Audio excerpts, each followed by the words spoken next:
run out and we have to print some more. So it now gives me great pleasure to start the lecture, and I would like to introduce my colleague, Harp Minas, who is chairing this evening's lecture.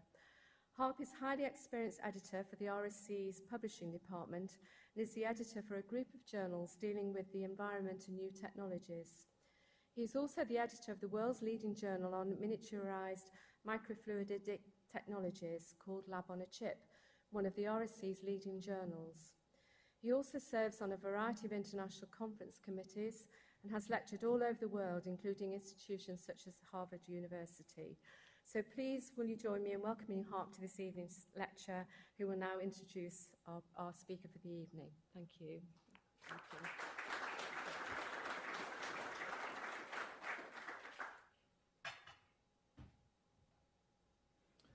Thanks, Pauline. I just want to say a few words as an introduction to the subject of this evening's lecture, and as a little bit of background and context. I think many of you in the room are aware that the NHS has been in the news a lot recently as it struggles to keep up with the demand. And I get to speak to a lot of GPs, doctors, health professionals all over the world, and it's clear that this situation is not exclusive to the UK. Global demographics are changing, and the prediction is that within the next 10 years, the over 60s will exceed 1 billion, and by 2050 that'll become 2 billion. This is having, and will continue to have, a significant impact on healthcare systems worldwide, and we need to start adjusting for this change. In addition, we know that by the time you get a hospital bed, it's already too late. You already have the disease or the condition, and we are focusing on containment and cure rather than prevention. Therefore, it's critical that we change our focus and shift the focus of healthcare systems from a curative to early diagnostic and preventative approach. This hopefully will be delivered as much as possible through local clinics and GPs, as well as in patients' homes.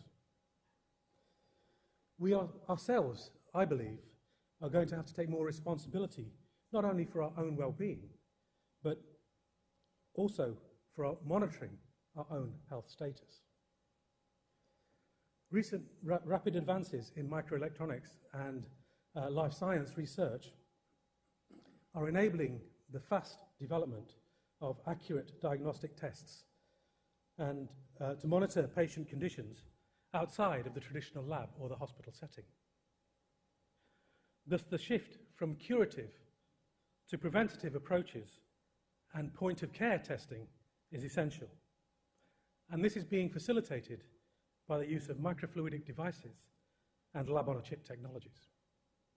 And this is the subject of this evening's lecture.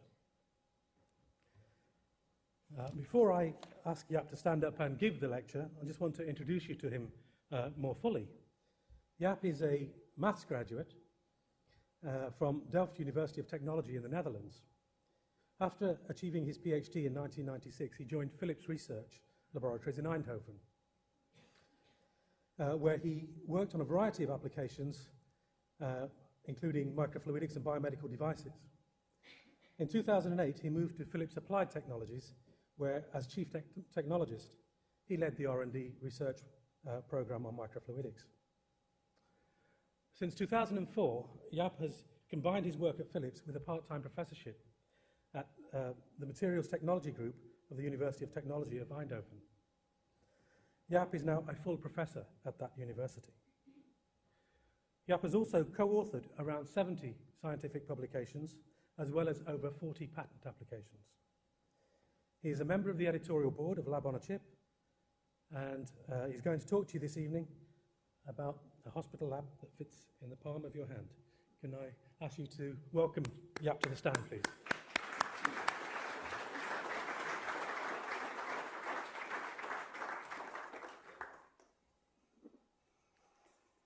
Good evening, ladies and gentlemen. It's a pleasure to be here. It's also a great honor to be here in this beautiful building and give this lecture to you. So I thank the Royal Society of Chemistry for the invitation, and Harp, thank you for your nice introduction. In this lecture, I'd like to give you a flavor of technical and scientific advancements that can revolutionize healthcare.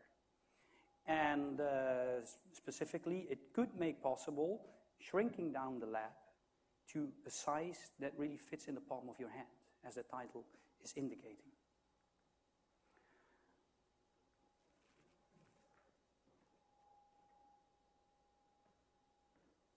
So if you look here at this cartoon in the upper left, this is a cartoon of a diagnostic lab in a hospital.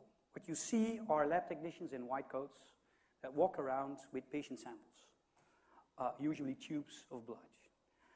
And in order to do a diagnostic test, because that is what needs to be done, so this needs to be tested for the presence of species that indicate health or disease, such as protein, DNA, then a lot of process steps need to be done. And these process steps are being done by instruments on these lab tables that each do a specific process. And you can imagine that this takes time. This takes a lot of money because the reagents that are needed are expensive. It is not as effective as it could be. And of course, all of the advanced equipment is very costly. And what if we could shrink down all of these different instruments to a very small size and integrate them into one instrument that could do the whole job? To have an instrument that you could put on a tabletop and that could do a whole analysis, or even a device that you could hold in your hands and that could do this full analysis automatically. Or ultimately, integrate everything in a chip. That would mean that all of these problems are partly solved. Much less reagents, much less time, and very important, the diagnostics actually can be pulled out of the lab and be done basically anywhere at the point of need or the point of care.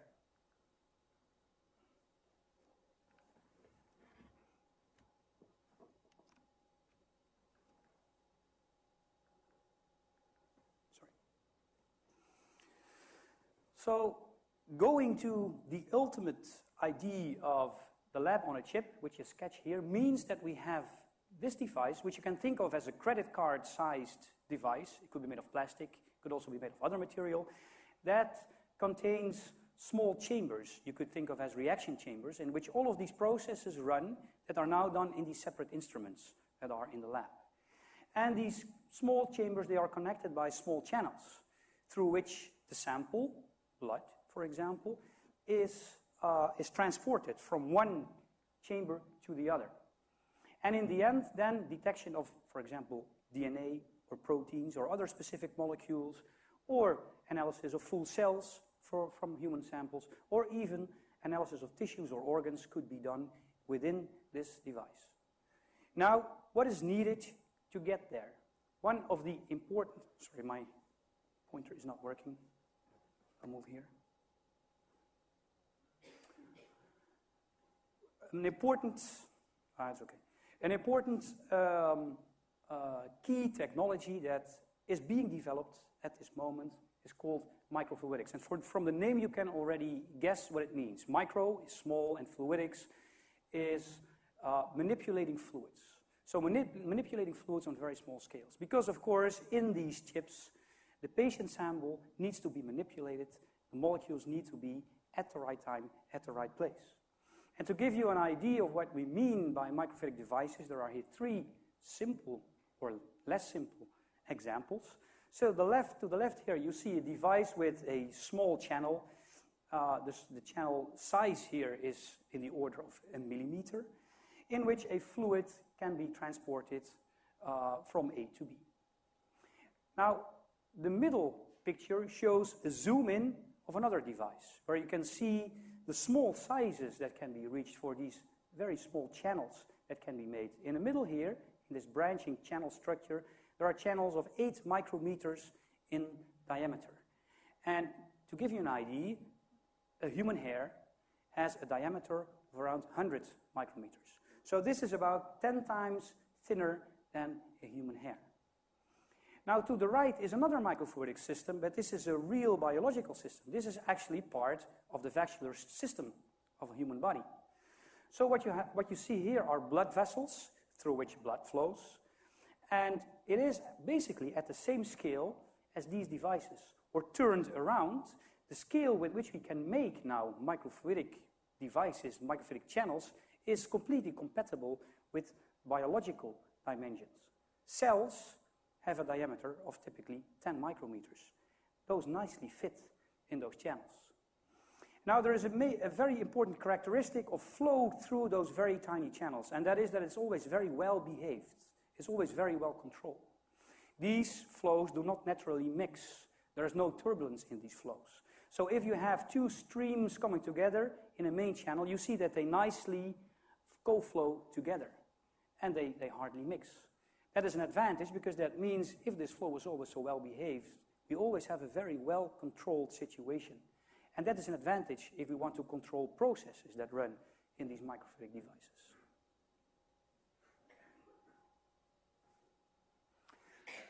That is an introduction. So you've seen the need. Why would we like to shrink this down? The technology, the microfluidic technology. In the rest of this lecture, I will give you an example of some miniaturized labs in advanced development. So that means products that are almost there. And then, in the second part of the lecture, I will look forward. And I will give you examples of new technologies that are being developed now that will enable the next generations, that would move even towards the lab on a chip. And that would open also up new applications, manipulating and analyzing cells and organs on chips. So first, the miniaturized labs. There are many companies, smaller and bigger companies, that work on miniaturizing the lab and running diagnostics tests in very small devices. What I will do is I will give examples of systems in which I have been involved myself in the development, done at Philips Research. So you see here 3 examples. The left one is a platform, you've seen the picture before, in which a complete DNA analysis can be done on the basis of relatively small volumes of blood. And what you see here is basically computer screen, 3 devices that look like big DVD players. And here, this little box down here, which is about this big, is the box in which all of the microfluidics happens and in which actually all of the processes needed to do a full DNA analysis happen. What can be done here is a sample of blood goes into the box is closed, the box is put into the instrument, a button is pressed, and after 1 hour, 2 hours, the complete analysis is done and the result is there. Now these tests at the present, when done in a diagnostic lab, can take days or sometimes even weeks. So that is a very big step. This device here to the right, which you can see is, you cannot see, but it's a glass device, but you can see the tiny channels and the small chambers I was talking about before, is a blood analyzer. So small amounts of blood, typically a couple of drops of blood, go into this device, and they are actually analyzed for the presence of cells in the sample. Actually what happens is that cells are counted. All of the different cells present in blood, red blood cells, and all of the different types of white blood cells are counted. And this is a very important diagnostic test. And the advantage is that it's done in a very small form factor. What I will talk more about in a bit more detail, because that shows what the technology is really capable of, is the middle system, which is developed at Philips. We call it the Magnotech point of care platform. One of the applications of this platform is detecting heart attack. This is basically the application the development started from. Now, why is that important? It's important to detect whether somebody has had a heart attack or myocardial infarction as soon as possible in order to be able to start the right treatment. It would even be needed to do that already in the ambulance on the way to the hospital. And this is not possible at present. And this application, of course, puts very strong demands on the system, because the results must be obtained within a very short period of time, within minutes, typically. The sample that goes in is typically a finger prick of blood. So a couple of drops of blood should be sufficient to do the whole analysis. And of course, the system should be portable and robust. It should work in this ambulance, because there is no advanced and controlled lab environment, obviously. But it's also important that the sensitivity required is very strict. For some of you who know this, smaller than picomolar is very, very small concentrations. What we're looking for in the blood is a specific protein that is called troponin. This protein is produced by the heart muscle cells when somebody has a myocardial infarction, and is there in very small concentrations. So what is the system? What does it look like? It consists of two parts. There is a handheld instrument. It's about this big. You can hold it in your hand. And then there is a microfluidic plastic chip that is shown here. The instrument and the plastic chip works just like putting a DVD, the plastic chip, in a DVD player, the handheld instrument. So all of the analysis, all of the fluid handling, processing is being done within this chip, and it's controlled by the instrument. So the blood is processed in the plastic chip is put into the instrument, and the instrument controls this whole process. Now let's look in more detail at the plastic chip. There you see that. This is the part, this white part, contains a filter on which we put a couple of drops of blood. Then the first thing, of course, that needs to happen is the drop needs to be transported to this part, which is a plastic part, and if you look carefully, you can see microfluidic channels and microfluidic chambers where the actual analysis is being done. And here you see a zoom in of this part, actually of one of the prototypes of this part. This is not the final product, where you see a channel. You see here this black square over there is actually the analysis chamber, so this is where the actual analysis is being done. And the first thing that has to be done is the blood that is as a drop sitting on top of this part needs to be transported into the cartridge. And the way in which this works here is just like it's done in nature by trees. The way in which trees suck up basically water and transport the water to the leaves, which is done by capillary action. So it runs basically by itself. The nature of the surface and the shape of the surface is such that the water naturally fills these capillaries. And the same happens in this chip. But of course, in the sample, there's a lot of stuff that you would not like to have present in this little chamber here. For example, if the sample is sucked in here, a lot of air can be entrained. That will interfere here with the test. So you need to think of clever tricks to transport the fluid, but not transport all of the other things like air that you would like to avoid. And therefore, for example, in this prototype, there is a special filter here, a debubble filter, we called it, that deflects all of the air bubbles in the sample and just passes through the liquid. So this is an animation.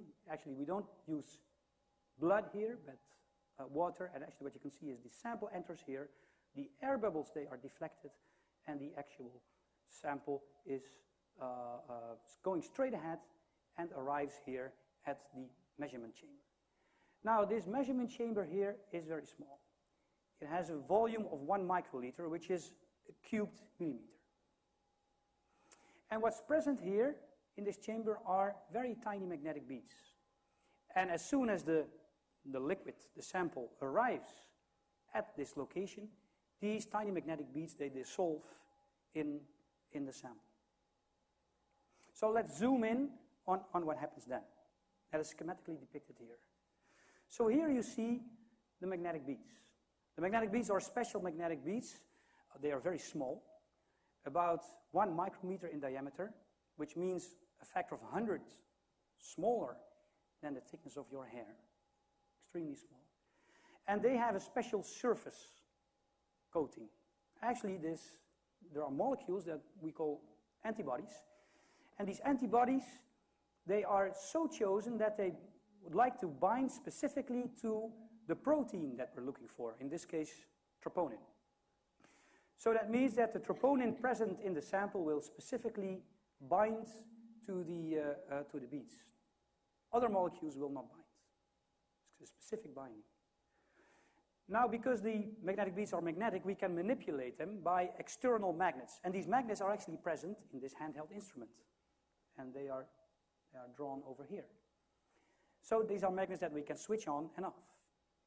And if you look at the floor of this chamber, you see that there are also antibodies that specifically bind to the troponin. So what we do is we switch on the bottom magnet. The particles, the microbeads, are drawn to the floor of the chamber. Then, if there is a troponin molecule present, a bond will form, and the magnetic beads will actually stick to the floor.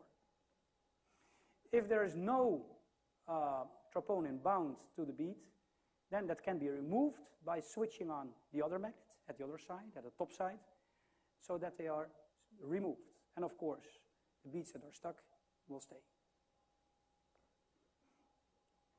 Now, so what we have done now, if there is troponin present, then we have beads stuck to the floor. They're there, but now how to detect them? Because this is what we finally would like to do. We detect them by simply looking at them. Well, not simply looking at them. We use a special configuration for that. So this is a cross-sectional view of this plastic chip. And here are beads that are stuck to the floor. In this handheld instrument, we have a light source, an LED source, that generates a light beam that exactly is aimed at the floor of the channel. And it reflects to a camera that is also located within the instrument. Now, what happens if there are no beads attached to the floor? Then all of the light that hits this interface here will be reflected into the camera, and we will see light.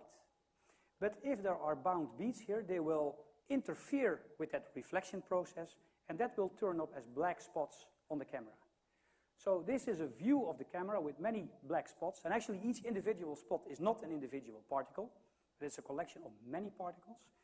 So what we can see here is that in that situation here on the floor, many of these beads, they have attached to the floor. So that means that a lot of troponin should be present here, and that can be detected by just looking at the blackness, basically, of the spots present.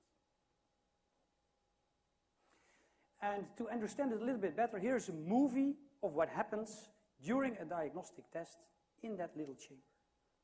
So what we have in the chamber is the special magnetic beads with the antibodies. We have the target molecule, which means the molecule that we're looking for, the troponin, and we have other molecules in which we're not interested for this test.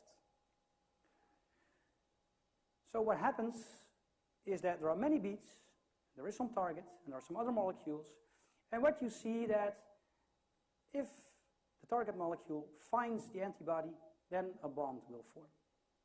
Then we switch on the magnetic field so that all of the particles are drawn towards the floor of the chamber, where we have other antibodies. And then a so-called sandwich will be formed here and there. And these beads, they are actually bound now to the bottom surface. This one is not, because this one did not catch any target molecule. Then we switch the magnetic field, and all of the non-bound particles, they are removed. And then we do the detection by the light, which you can see right now. Now, this all happens within this little chamber with a very small amount of liquid. And right now, this is being done in a diagnostic lab, and it needs different instruments for all of these different steps that are being done right here in one single instrument in a very small volume. And the detected signal actually looks like this. So this is what the camera that is in the instruments actually sees. So we insert the microfluidic chip, then the fluid enters into the chamber, then we start doing the magnetic actuation, so beads bind to the surface, and at this point in time we switch the magnetic field, and the non-bound particles, they are removed from the surface, and this is then the end signal, and this difference between the end signal and the initial signal gives us an indication of the presence of the troponin. And this all happens within 4 to 5 minutes, which is sufficient for the application. So this is a movie of this whole process in the case of a sample where there is troponin present and in the case when there is no troponin present. So this is not a real-time movie. It's sped up a little bit. But you can see here, indeed, we see a black spot forming. So here you have binding and here you don't.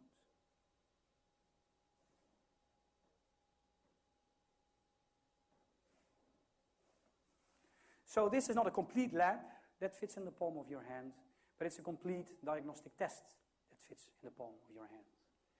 And this test gives lab quality results because you need to really be able to detect these very small concentrations. It is fast, much faster than the processes in the lab, within minutes.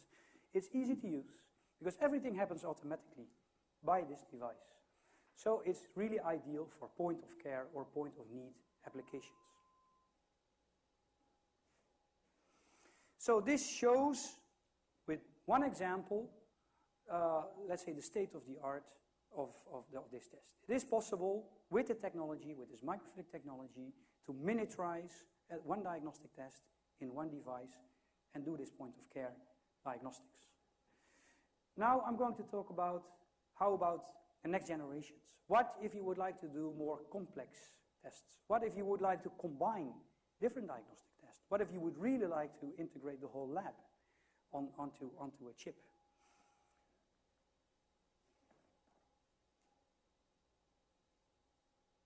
So going from this not simple, not easy microfluidic chip to something that is more complex and that enables this more complexity and functionality.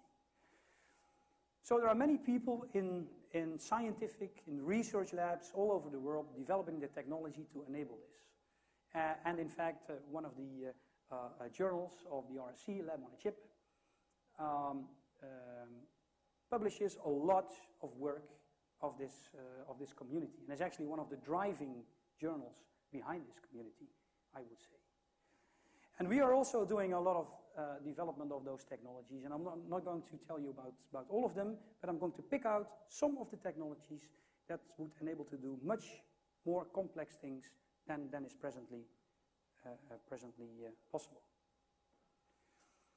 So the first thing I'm going to show you is a technology that enables us to generate really complex fluid flows, so that complex operations within those microfluidic chips are becoming possible. And I think this is a nice example of where we are inspired by nature. And you've seen, if you paid some attention, you've seen this little creature swimming around on a couple of slides that I showed you before. This microorganism, it's called Paramecium, is actually doing microfluidics. It swims through a liquid, swims through water, by moving around tiny hairs with which its surface is covered. And these hairs are called cilia. The hairs, by the way, are much smaller than our own hairs. Typical length of the hairs is 10 microns, which is 10 times smaller than the diameter of our hairs. And if you would zoom in on a single hair, you would see that it moves back and forth in a specific way and manipulates the liquid just around this microorganism such that it is able to swim very effectively. And actually this one that I'm showing here is pretty lazy because there are microorganisms that can swim 5 or 10 or even 50 times their own body length per second. So relatively spoken, this is 10 times or 50 times faster than our Olympic swimming champion. So that is very effective. So we thought, okay, what if we try to mimic this way of manipulating fluids? and try to integrate that into a microfluidic device. Nature has proven that it's very effective because it's not just these microorganisms that are using this way of fluid manipulation. You will also find cilia in your own body at many different locations, actually. For example, they are in the inner linings of your lungs. They remove mucus out of your airways. But there are also other microorganisms like these sessile organisms living in the water, in the sea, that have cilia at their tips, and they move them about to feed themselves. And there are many other examples like this microorganism here that does the same, that manipulates the liquids draws it in from its surroundings to feed itself. So it's a way of manipulating fluid flow at small scales that is proven by nature. So we have made several artificial cilia, and this is one of the most successful ones, so I will show that one. And it's driven electrostatically. Actually, if you look at this picture here on the bottom left, this is a picture of the cilia as we have made them. And you can see they are more like hairs, they are like flaps.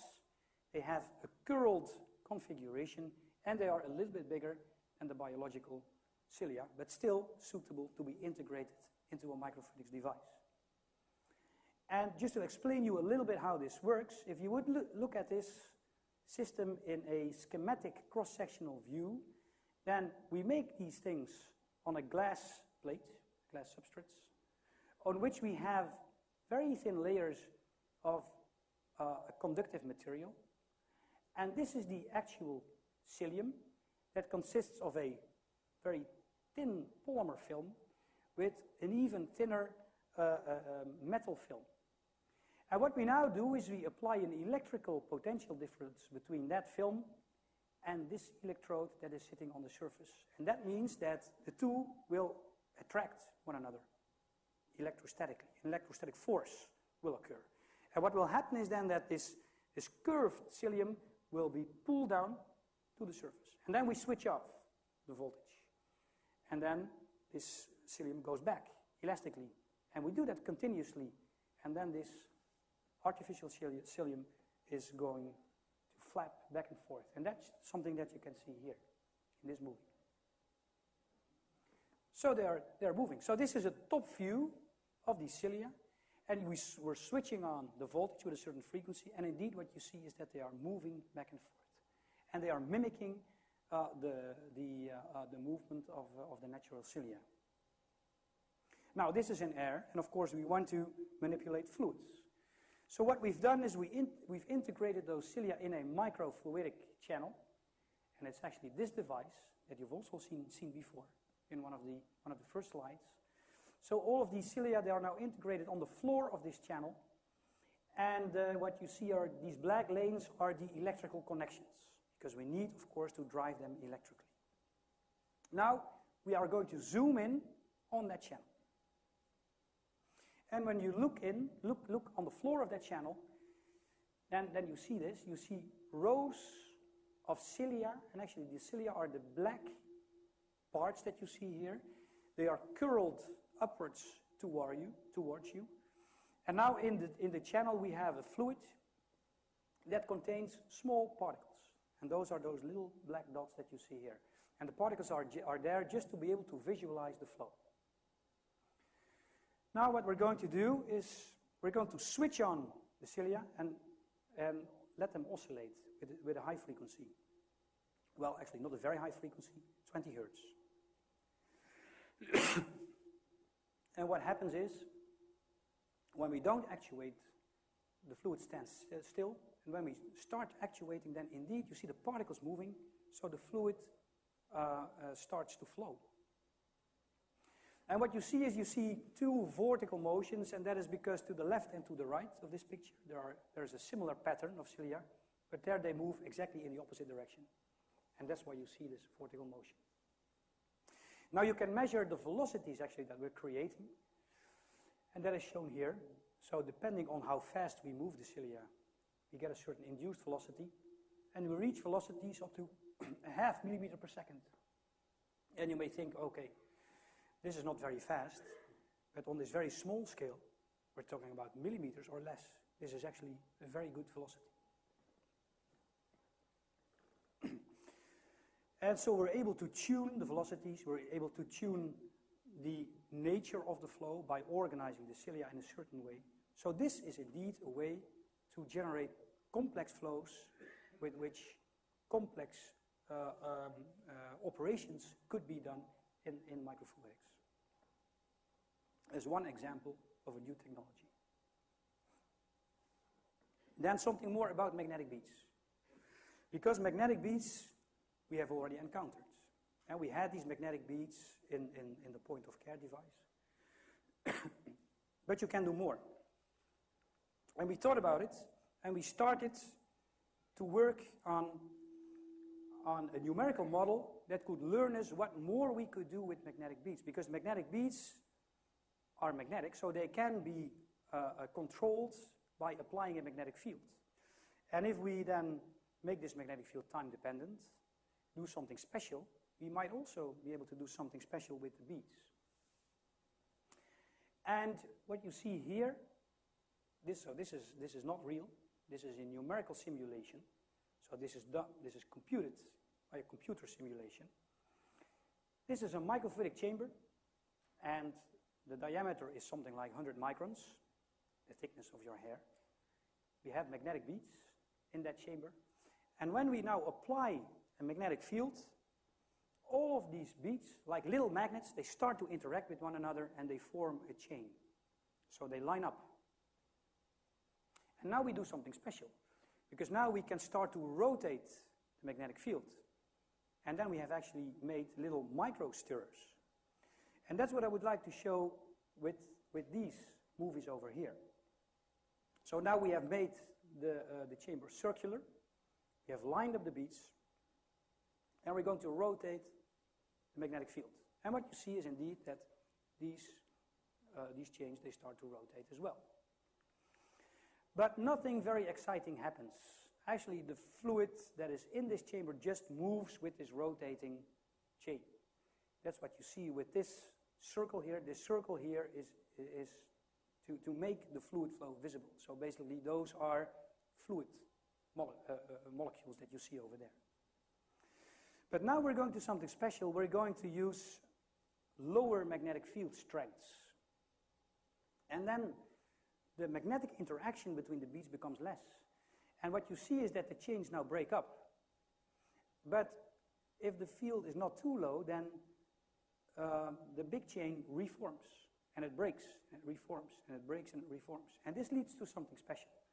Because what you see now is that the fluid flow becomes chaotic, almost. So it's actually moving about all over this small microchain. So by just manipulating the magnetic beads, by applying special magnetic fields, we can do special things. Now, why is this important? Why would we like to have a chaotic type of motion? Well, first of all, we wanted to confirm that this is really happening in reality, because these are computer simulations. You think, okay, these are computer simulations. So we built a special experimental setup with magnetic actuators, and in the center here, you cannot see it because it's very small. We have a very small microfluidic device with a very small very small fluidic chamber. And when you zoom in on that chamber, right there, we have, if you look carefully, you see the magnetic bead chain. And indeed, what we see is this breaking up in this reformation. And what you also see is that we've colored the fluid that is there, that it's becoming completely chaotic because it mixes completely throughout the whole chain. So indeed, it happens also in reality. But still now, why is that important?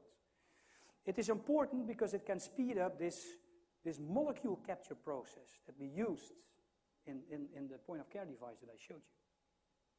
So we tested that. You can imagine why it would speed this up. Because, of course, what you would like to have is you would like to catch the proteins. So you would like to increase the chance that a magnetic bead encounters a target molecule. You would like to increase that chance as much as possible. And you can do that by moving about the beads in a chaotic way through the whole fluid volume. And that is what we tried out here. So we have magnetic beads with antibodies. We have particles that we catch with them. We apply this special situation where we have breaking up and reformation of the chains. And indeed, if we compare then how many of the molecules that we capture as a function of time, we see that this special way of actuating the beads leads to a higher capture of the molecules. So that means that we can speed up the process even further. So magnetic beads are used already in diagnostics tests. They are used in point-of-care devices, but this shows that you can do much more with them than is being done right now. I move to another topic. So what we've seen is some microfluidic technologies that enable us to do more than we can do now. But we also would like to do more in terms of diagnostic testing. You've seen an example of a protein-based test. You've seen an example, but very briefly, of a DNA-based test. Now, what about cells? Cells, of course, are the smallest unit of life. That's what your body is made of cells. And these microfluidic devices, as I said at the beginning, they have dimensions that make it possible to look at single cells even. And we can learn from single cells as well. If you look at a cell, there's a schematic. It has a structure, it has a membrane, it has a nucleus, it has a skeleton that is made of a protein network, and that structure is unique for different types of cells. So if we would be able to probe that structure, we would be able to make a difference between different cells. We'd be able to recognize different types of cells. But what is more important, the structure of cells is affected by diseases, and that is known for some diseases. For example, for cancer, it's known that a cancerous cell is much less stiff than a normal cell. What you see here is the elastic modulus of the cell, and the elastic modulus is basically a measure of the stiffness of the cell. And indeed, it is different. So if we would be able to probe that, we would be able to say something about the progression or the presence of cancer. This is another example of a disease, malaria. In malaria, red blood cells are affected. And if a red blood cell is affected by malaria, by the virus, then it gets much stiffer. And actually, the stiffness of the cell tells us even something about the progression of the disease, which you can see here. So this is the development, this is the elastic modulus. So as the development proceeds, the elastic modulus gets higher. And this is all due to a change in structure of the cell. So if we were able to probe that, and we could do that in microfluidic systems, then we would be able to say something about health and disease again. I'm going to show you just one example. There are many research groups around the world that develop all kinds of technologies to probe that mechanical stiffness of the cells. And this is actually a seemingly simple one, and indeed the principle is relatively simple. So we have a microfluidic device, and if we zoom in on the microfluidic device, it actually consists of two very, very small chambers that are separated by a very thin and flexible sheet. And it's actually better to look at this picture here. So what we can do is we can fill those two chambers with fluids. And one fluid is a working fluid, is just water, for example, and the other fluid is the sample, which can contain cells. Now what we can do is we can pressurize the bottom chamber, and then what is actually happening is that this very thin sheet is deflected. It's deflected to the top in this case, and the cells basically get squeezed between this moving membrane and the top. So we mechanically load the cells. So if we could now observe what is happening with the cells, how they deform under the influence of this pressure, we could say something about the mechanical properties of the cells. And that's exactly what we did. So this is a movie looking at the top at this device, and here you see a couple of cells. As this little sheet moves, you will see that these cells are captured, they are deformed, and they're even loaded in such a way that they burst. And that's what you see here. So look at those cells. They're deformed and they're even burst.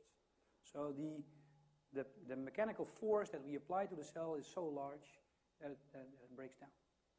Now we can look at the rate of deformation of the cells, and that is shown here for two different types of cells. This is a white blood cell, and this is a fibroblast.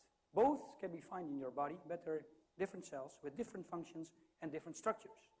And clearly they behave in indeed a completely different manner in this case. So that means with this relatively simple test that is only possible because we can make these small devices, we can say something about the nature of the cells. And actually we can also say something about whether cells are diseased or healthy. Then the final topic I would like to talk briefly about is really looking into the future. So we've talked about proteins, about DNA, small molecules, and cells. What if we would be able to have organs in a chip? Now you would say, okay, why would you want that? Why should you want to have organs on chips? And what I mean, of course, is not fully grown organs that, for example, could be used for transplantation, but I'm talking about mini organs, very small, millimeter-sized tissues that represent the function of organs that are in the human body. So that represent the complete function and the behavior of human organs. It is interesting because if we are able to do that, then we can directly study the behavior of organs. And even more, we could intentionally make diseased organs, and we could study disease, so we could understand the development, progression of disease much better. And maybe even more important, it could be used to develop drugs in a very efficient manner, in a much more efficient way than is being done now, using single cells or using animal models, because those are usually not representative of what happens in the real body. So this is a new field. It's relatively young. Groups are starting to work on it, but I think it's very exciting. One of the front runners of this development is at Harvard University at the Wyss Institute, who have already made a lung on a chip and a gut on a chip. And you can think of a heart on a chip. And you can think of brains on a chip. So it's mimicking real organ functions in a chip. So why microfluidics? Well, microfluidics enables it. Because as I said before, in microfluidic systems, you have a very well-behaved behavior of the liquid. You can control the microenvironment of this mini organ as it is in the body. So it is physiological or pathophysiological in the case of disease. So it truly mimics what happens in the body. That is what microfluidics contributes to this. So we create microsystems that can be used to control the microenvironment so that we get representative mini organ tissue. So we can learn about diseases, we can develop new drugs, and we can do toxicity testing of drugs. And one of the examples of fascinating things that you could do with it is you could study the development of cancer and specifically look at metastasis of cancer. So we know that most cancer patients actually not die from the primary tumor, so breast cancer, for example, but from metastasis. We know that. And metastasis is a process that is not very well understood. And this tool could make it possible to study that whole process. So what would it look like? Several groups are working on developing this, but it's not there, so it's really looking into the future. If we could make a microfluidic chip where we would grow a primary tumor that is separated by a membrane that mimics the blood vessel wall from a microchannel that mimics the blood vessel in which we have blood flowing. Then we could make a chip that looks like this. There's the primary tumor, here's basically the blood vessel, and here is another organ. Because metastasis happens when a tumor from the primary tumor ends up in the blood circulation, moves throughout the body, and at another location, at another organ, leaves the bloodstream and causes another tumor, a metastatic tumor. This is something that people are working on to realize in a microfluidic chip. And this movie illustrates this. So this is the microfluidic chip. It's under a microscope. And if you look inside, and you have here a microchamber with a primary tumor.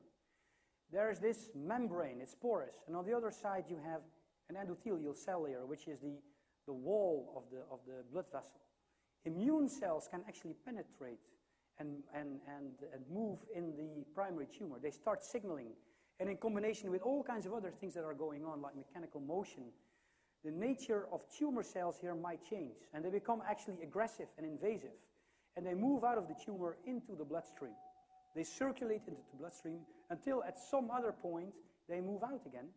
And they go in another organ and grow a metastasis over there.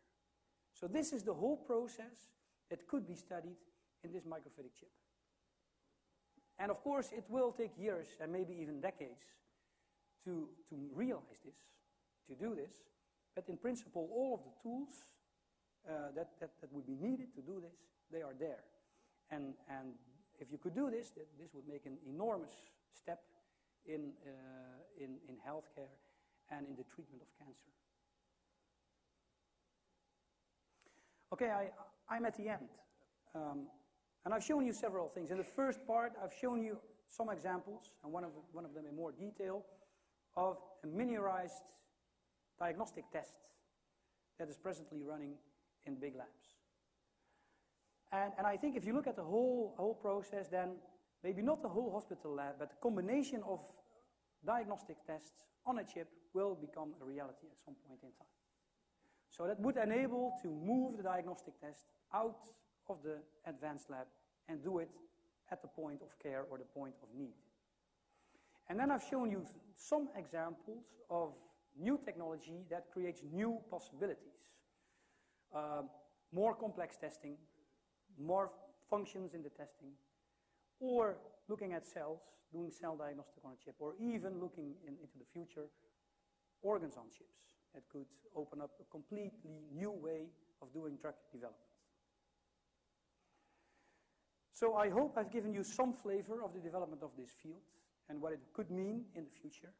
I would like to acknowledge these people. Well, actually, you could have read the names of the people that were directly involved in all of the different projects in the slides.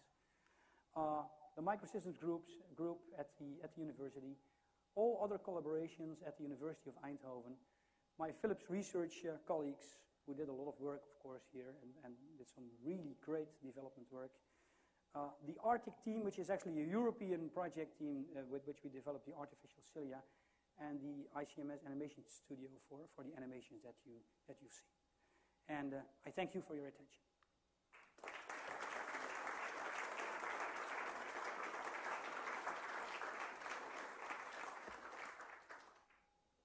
Thank you, Jaap, for a very stimulating lecture. Questions? Fascinating talk. There are two questions I'd like to ask you. German team at Imperial College has shown we've got quite a variety of microorganisms in our gut. Yeah. Would it be, some of those increase our health, some are detrimental to us. Would your type of system eventually be able to analyze what sort of population is in our gut? And the other one is on the agricultural side. Recently, crop rotation investigation of soils have shown that if you have wheat or oat or some other plants, that the soil structure, the population changes. Could it be also applied to soils? Okay, so your first question about, let's say, the microorganisms in the gut. I think a study of that could be done by using this organs-on-chip approach. And in fact, as I've mentioned very briefly, at Harvard University, there is already in place a mimic of the gut on a chip. Right now, they have been looking at the nanotoxicity, for example. What happens if very small particles enter there? But indeed, what you could look at is look at the population of different microorganisms in the gut and look at the response, the biological response in that environment.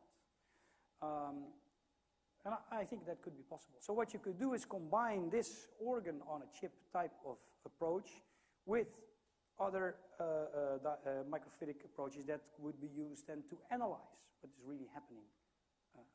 So yes, I think that could be one of the topics that would be very suitable for the organ-on-chip type of work. And your second question, actually, I did not completely understand Since the Roman question. times, Yeah. confrontation has shown that it's beneficial to yields. And recent work has shown that on changing the crop, you change the population in the soil. Yeah. Of different Oh, microorganisms. yeah, okay. Yeah. Yeah. Whether this could be used for samples of soil as well. Oh, yeah, of course, it could be, sorry. Yes, it could be used for samples of soils, of course. If you look at the applications here, so I have been focusing on medical applications or healthcare applications. But of course, you could also use it for analyzing microorganisms from other specimens, so from other samples. So you could use it to study soil samples. Yes, it's possible. It would, of course, require a special approach in the sample preparation, but indeed it's possible. In fact, in the DNA analysis system that I showed you just very briefly, that is suitable for many, many different types of samples, including solid samples. So I think that is indeed possible. Yeah. Just curious about the cost side of your microfluidic device. Yeah. Are they very easy to make? Is it cheap? Can you 3D print it? 3D printed. It should be cheap, because the example that I showed you of the troponin instrument, the plastic chip is a disposable. It's used only once, right? I didn't mention that, but it's used only once and then thrown away. And many tests need to be done. So that means that the cost of the chip needs to be low. Now, for medical applications, that is not a very, very strict requirement. The cost actually mainly is in the reagents most of the case. So a cost estimate can be done. If you look at, for example, this piece of plastic that I showed you, it can be made with a cost price, or actually with a manufacturing price of maybe cents. Just that. And the cost is actually in the reagents. Can it be 3D printed? Some of the devices can, some of the devices cannot, because the resolution of 3D printing is, for example, not sufficient to make the very tiny channels that we require for the troponin chip. But for other applications where you can go to larger sizes, yes, you could use 3D printing, and then you would have a very effective way of making a difference. Sorry, go on. If you have a question, can you wait for the microphone, please, because they can't hear it online. Question right at the back there.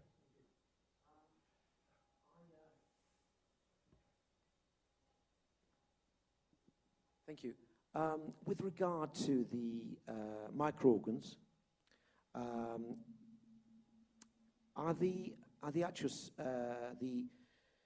the cells making up these so-called microorgans fully differentiated, so that the so-called organ itself can represent the real organ in the body? Are they fully differentiated? I mean, are the we mini really organs, you mean? Sorry? You mean the mini organs? That's right. Yeah. They are fully differentiated. They should be fully differentiated, because of course they should be, because the intention, of course, is that these mini organs, they represent, yes, indeed, the functionality, the physiology, and the pathophysiology of the real organ. So yes, they should be fully differentiated, and they should contain all of the representative tissues that make up the real organ.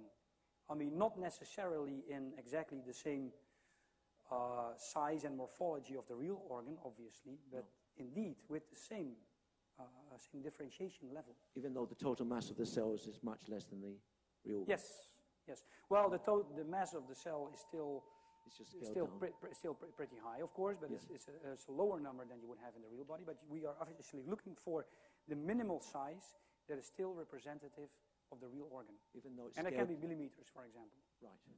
So even though it's scaled down, it could still represent the Yes. properties of it when you Yes, test it. yes, yes, indeed. Thank you. Yeah, thank you.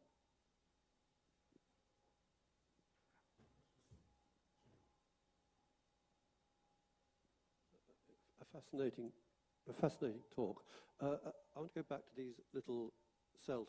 How small are they, and how do you manufacture them? Are they a sandwich, or are they? You mean with the organs? The little plastic things. Ah. How do they manufacture them? And are they a channel with a thing on top, or are they put on top, or what? So you're talking about the artificial cilia? No, the first things. The chips. Oh, how we make the chips themselves. Oh, sorry, yeah, I misunderstood. Well, actually what we do is we use exactly the same, for this, we use exactly the same manufacturing method as is used for making CDs or DVDs. We injection mold. So they are made of a polymer material, and an injection molding machine. Do you know anything about injection molding? Well, we've done different things. Yeah. What do you seal on top? So we have two parts, two plastic parts. And the two plastic parts are actually put together. And the two plastic parts are both structured, and we make them in exactly the same way as CDs are being made or DVDs are being made, and then we bond them together with a special glue, basically. Okay. So it's a complete plastic chip. Okay, it might be just better to heat. But It's a when possibility. you have multi-phase fluids, you have to separate, or one will start to become little globules. Yeah. You dealt with air Yeah. at the beginning. What about others, if any? Or do you really want a single fluid going into the capillaries? Yeah, we do want a single fluid going into the capillaries. Well, the most important thing there is to avoid any air inclusion, because that will immediately interfere with the capillary motion of the fluid. So that's the most important thing. And then sometimes also you want to filter out some other materials. If we look at other samples than blood, for example, we have also used saliva. We wanted actually to filter out the bigger, let's say, polymer network structures before entering into the channel, because that also would interfere with the capillary action and with the diagnostics. So it depends on the application and the sample type. But air is killing.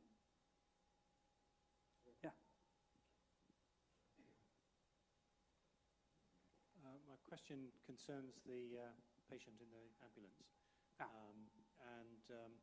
I'm just wondering whether you could change medical practice with that kind of diagnostic. I guess a couple of tests they would use would be ECG, would be one of the options, and troponin, if they were at the hospital, how long would that take to get a result back? Yeah. So it's really why this test could be done in the ambulance quicker. And if you're doing it quicker, what are you going to do differently? Are you going to give aspirin within the first hour? And how does, is that impact with the patient? You could really make a big difference if you get a very quick diagnostic in the ambulance within the hour.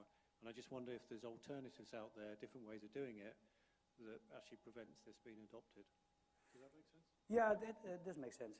So indeed, I mean, you could look at more conventional ways like ECG, for example, that could give you information. But I don't know the exact numbers, but I think that the ECG is much less, the percentage of the false positives or false negatives are much larger than when you would use troponin.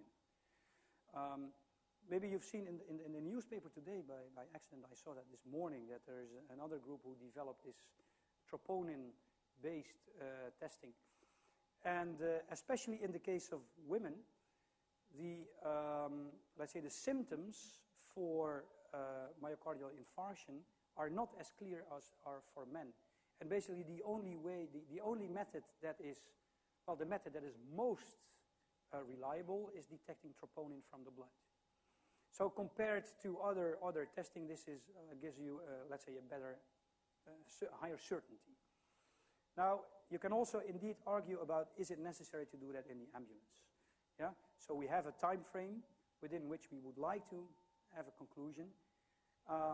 Well, at the moment, as it turns out in practice, if the test can only be done at the hospital in a diagnostic lab, so not with a point of care, point of need approach, then very often it's not on time, because the time of testing is taking much longer than just a couple of minutes.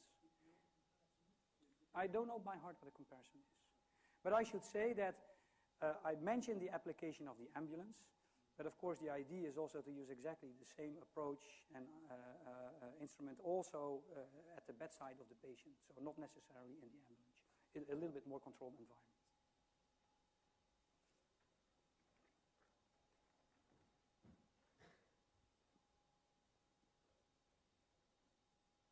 I know you've only been able to give us a sort of a brief look at the microfluidic side, Yeah.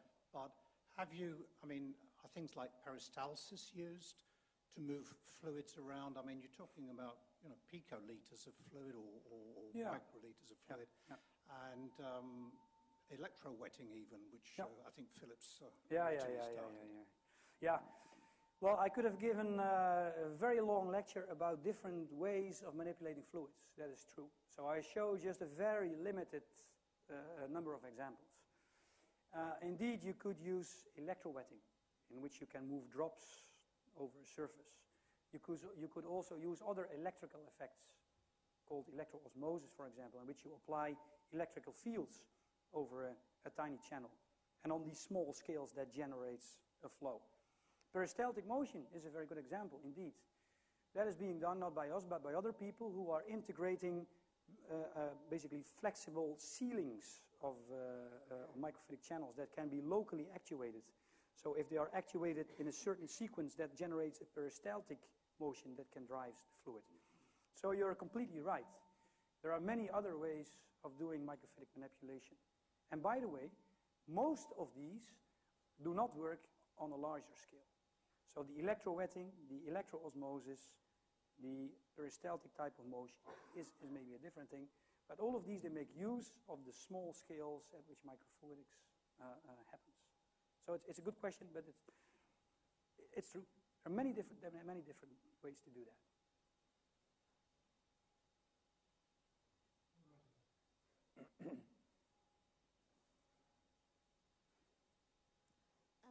With certain immunoassays, you usually get false positive results. Is there a possibility of getting false positive results with the troponin assays, with the troponin chips? False positive results, yes. In principle, it is possible. And of course, I think we tested for that, Philips tested for that, and I think the level of false positives is very low. But in principle, it is possible for specific samples, because what can happen, of course, is basically non-specific binding. Yeah? So, of course, other molecules than troponin could bind. And if that happens, of course, obviously that would lead to a false positive test. So we optimized, I went through it very quickly, because of course there is a lot more work behind it to try to avoid something like a non-specific binding that would lead to false positive tests. But in principle, it is possible. But the whole system is designed and made such that this is minimized as much as possible.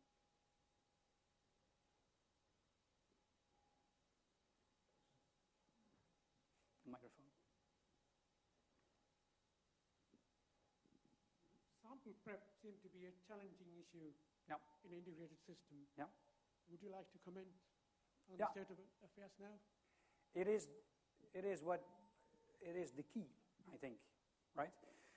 So because, that is what needs to be done in the chip. Sample preparation. The sample preparation until detection. All of these different process steps that happen within the device is, in fact, sample preparation up to the point at which the sample is suitable, is ready for the detection itself.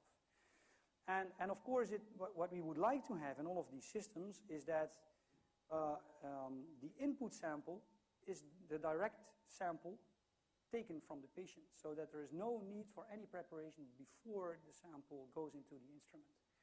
So it's the key thing. Sample preparation is what needs to be done in these microfluidic systems. Yeah.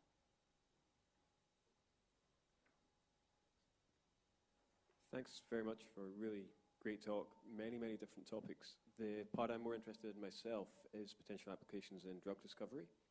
And I work in the pharmaceutical industry, and obviously you mentioned the possibility of replacing animals. There's 2 points that I'd like to ask about. First of all, there are several different aspects of pharmaceutical research which depends on animals, and obviously analysis of what happens in tissues is one.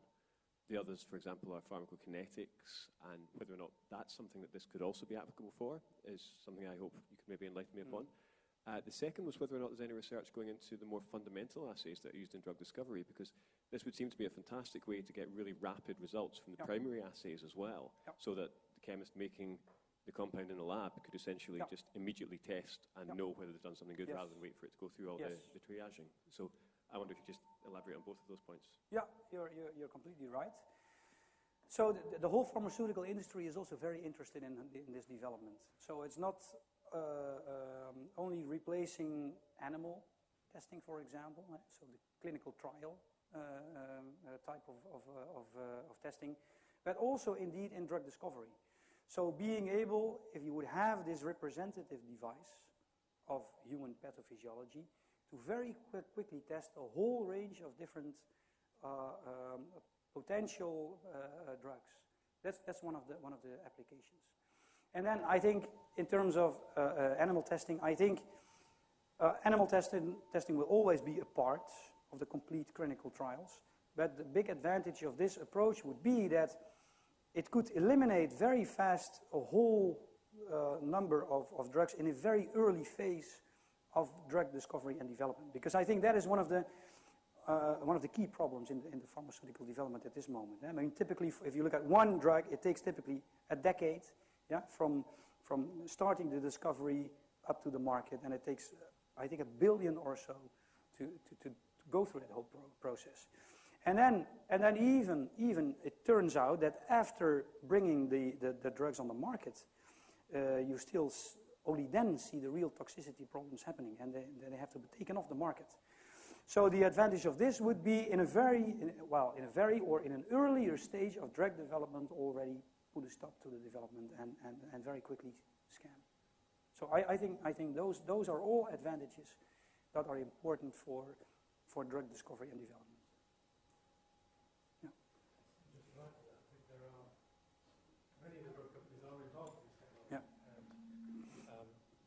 They are using this technology to screen thousands of potential structures for drugs on a single chip, and identify those structures that actually have some activity to actually take further in the process of developing a drug. And this technology allows you to test hundreds and thousands in the time that it would take years to develop drugs. You can test them in literally a day or a few minutes or a couple of hours, depending on what exactly you're trying to look, what sort of structures you're actually looking at.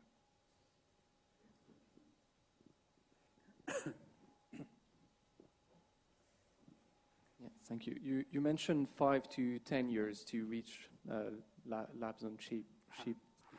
But is that just a development phase, or are there some fundamental problems that needs to be solved and more like, deeper research done before you can reach this stage?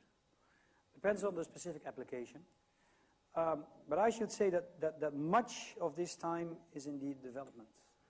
So if you look at these types of complex medical instruments, it takes typically 10 years as well.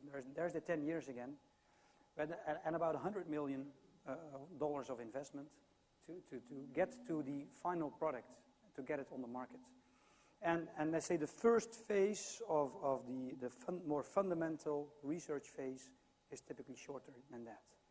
So much of the time of getting it really into a product that is available, a large part of that time is development.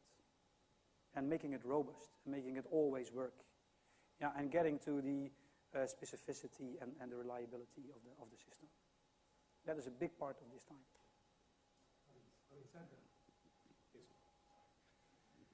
Having said that, it's true that there are products about to come on the market very, very soon. This technology has been going for some years now, And some of the companies have managed to bring a product. Yes, it's taken 10 years, but the cost has been between 10 and 100 million. So it doesn't necessarily go all the way up to 100 million. It can vary enormously, the cost to bring it to market. Yeah.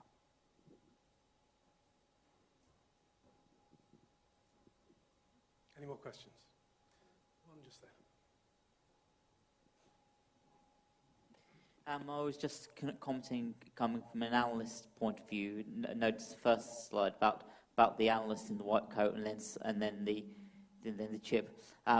Is this an idea to help analysts or replace analysts? Because I'm worried that if a chip can do all this, then companies might say, well, we don't need the analysts to do the work. We can just use the chips, and they can do them much cheaper. Yeah, that is a point. So one of the things, of course, one of the aims is to take the diagnostic analysis out of the lab, so that indeed you would not need the analyst anymore. But of course, there will always be the diagnostic lab. And also these approaches, these microfluidic devices that everybody's developing, are tools that help the analysts in doing their work. So it's both, you know. For some applications, you would like to really get it out of the diagnostic lab, and for other applications, you would like to provide the tools that you bring in to the lab. So it's a combination of both of these worlds.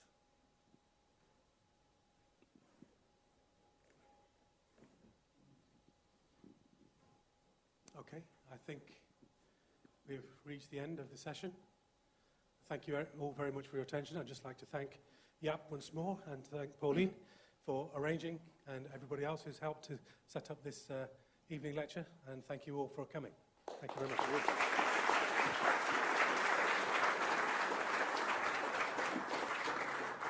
And just to say, I forgot to say, there is some coffee and tea and biscuits again up till 8:30 if you want to stay and have a little bit of a chat. Thank you.